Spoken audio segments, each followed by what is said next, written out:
Matmat, natatandaan mo pa ba? Yung mga bata pa tayo, yung binigay ko sa'yo. Nasaan na yun? Oo, kuya. Tatandaan ko ito. Lagi kong hawak to eh. Ito, di ba? Matmat, ikaw na nga yan. Kaigi naman, hiningatan mo yung batong binigay ko sa'yo. Matmat, patawarin mo ako ah. Kung ngayon lang kita nabalikan. Okay lang yung kuya. Let's bumalik ka na. Kuya.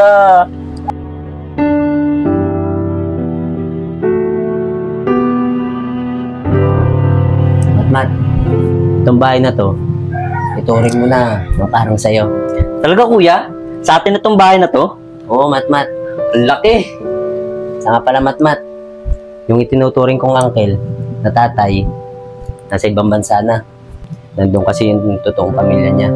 Ganun ba kuya? Ang bait talaga ng umampon sa'yo, no? Kita mo, pinag-aaral ka niya sa ibang bansa. Umanda pa yung buhay mo. Oo naman. Kaya ako nagpapasalamat sa kanya eh. Kundi dahil sa kanya, hindi ko matutupad itong mga pangarap ko.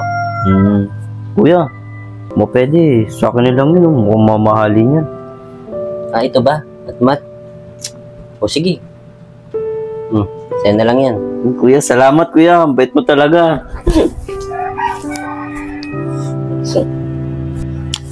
Isa nga pala, Mat. Alis na muna ako. Asikasuhin ko pa kasi yung mga negosyo ko eh. Saka may pagkain naman dyan. Kumain ka na lang dyan. Sige po kuya. Ingat po kayo ha. O sige, sige.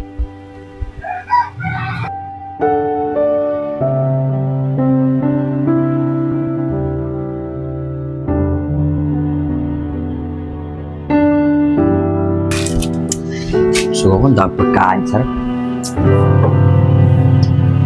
Mga pala. Kailangan ko nga palang dala ng pera sa tatay.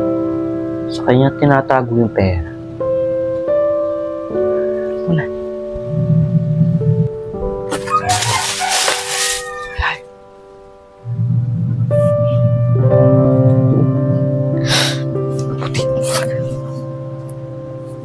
Wow! Ang dami! Sigurado akong matutuwa nito si tatay.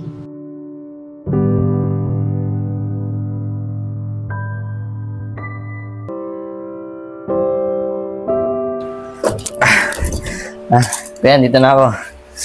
Pagod. Pawis ka. Saan galing? Eh kuya, nag-basketball lang po ako eh. Kung may pagkain na dyan, kumain ka na. Saka magbalik ka ng damit mo, pawis ka na. Sige kuya. Saka maligo ka na rin. Opo kuya. Sige.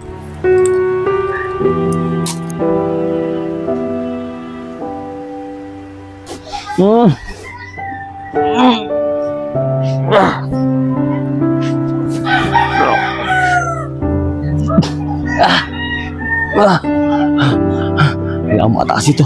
Para mapunta ang kapatid ko.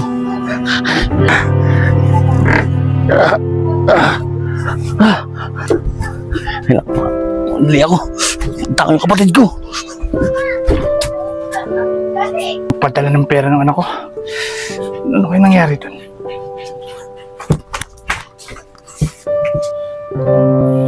Parang may dumaan ah. Masilip nga muna yung matmat na yun.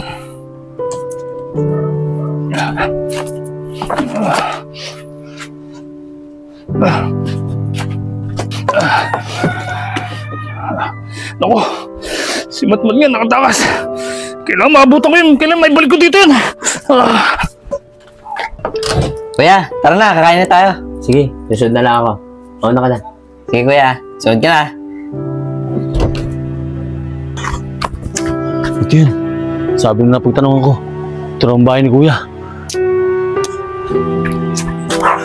Kuya! Kuya! Oh, sinabi ko sa'yo, huwag kang tatakas, di ba? Bitaw mo ko! Bumalik ka lang! Kailangan umata ko kuya ko! Hindi! Kuya! Ay! Kuya! Bumalik ka rito! Kuya! Nandito ako kuya! Kuya! Tay! Ang ginagawa mo sa sabi! Basta Kuya! Paano nakatakas mo? Tay! Bumalik ka rito! Ako na pala rito! Matmat! ginagawa mo sa bahay ng kuya ko? Ano ba nangyayari dyan? Ingay! Mat! Mat! Ingay! Ingay! Ako to kuya Ramos! Mat! Anong nangyayari dyan, Tiyo? Sino yan? Tiyo, sino yan? Ah, wala to, Mat. Nakita kasi namin kanina eh. Parang may masamang balak dyan sa bahay mo eh. Oo nga kuya eh. Huwag ka na makailan dito. Kami lang pala rito. Sige na. Kuya! Kuya Randy, ako to si Matmat. Kuya Randy. Huwag ka maniwala nito. Hindi totoo sinasabi niya ito. Sinungaling to. Kuya. Hindi totoo. Teo, Balikat ano? Matmat, bitawan mo siya. Yan niyo siya magpaliwanag. Sige na. Kuya, ako to. Ako to, si Matmat. Hindi siya. Si Champi, anak siya ni Tio. Tinali nila ako para magawa nila yung plano nila. Teo, totoo ba lahat ng sinasabi niya? Huwag ka maniwala sa kanya. Oo nga. Hindi totoo ang mga sinasabi niyan. Oo. Kuya, ako to. Ako talaga si Matmat at hindi siya. Impostor lang yan. Ito nga kuya, di ba? Ito yung binigay mo sa akin ng mga bata pa tayo. Kaya ako talaga ang kapatid mo. Hindi siya.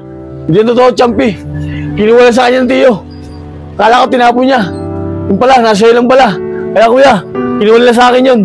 Kaya kuya, maniwala ka sa akin. Ako talaga si Matmat. Totoo yan. Nagsisinungaling lang yan. Maniwala ka sa amin. Tio, ako talaga to. Kayo sinungaling. Sinungaling ka. Ako talaga ang tunay mong kapatid. Magsitigil kayo. Ngayon alam ko na kung sino nagsisinungaling. Saka alam ko na rin kung sino yung tunay kong kapatid. O di ba? Ako ang tunay niyang kapatid. Hindi. Siya ang tunay kong kapatid. Paano nangyari yun? Eh kuya, hawak ko yung tunay na bato eh. Oh, hindi lang ba ito ang palatandaan ko? Kasi nakita ko tong balat na to.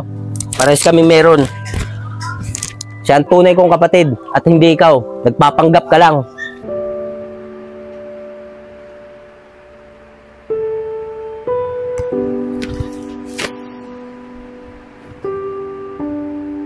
Kuya, meron din ako niyan. Ito. Tigil mo na yung pagpapanggap mo. Ikaw, Teo, wala ka talagang pinagkaiba kay tatay. Mga mukha kayong pera.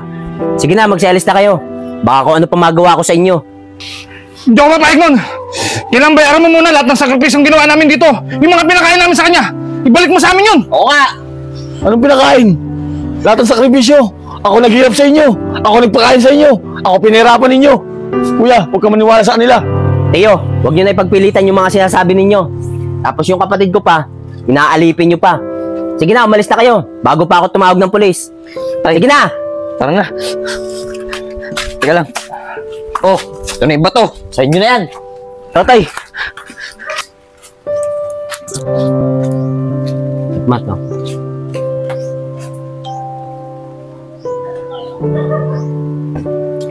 Mat, pasensya ka na. Kung ngayon na ako bumalik. Hindi ko kasi alam na ganun palang ginawa sa ni tatay at saka ni Tio. Kuya, kalimutan mo na yun. Ang importante, kasama na tayo. Saka nga pala kuya, paano mo nalaman magkapatid tayo? Di ba sinabi ko nga sa'yo kanina, diyan ko nalaman na magkapatid tayo dahil sa balat na yan. Dahil sinabi sa akin, nanay ng mga bata pa tayo. O yan, Randy, malinis na kayong dalawa ha. Ni Matmat, huwag kayong ganong magdudumi. Nay, ano po ba ito yung nasa dibdib ko? Ayan ba, anak? Balat yan, anak. Dalawa kayo ni Matmat meron yan, kaya hindi mapapagkailang magkapatid talaga kayong dalawa.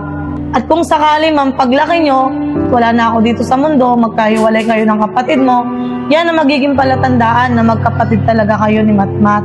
Kuya, meron din ako. Patingin nga, Matmat. Oo nga, Matmat. Meron ka din, pares tayo. Hindi lang sa batong palatandaan ko. Dahil di sa balat na yan. Di ako napapatunayan na tunay talaga tayo magkapatid. Yan mo, Matmat. Simula ngayon, hindi na tayo magkakahiwalay. Oo kuya, hindi na tayo magkakahiwalay. Sige na, Matmat. Tara na, pumasok na tayo sa bago mong bahay. Tara.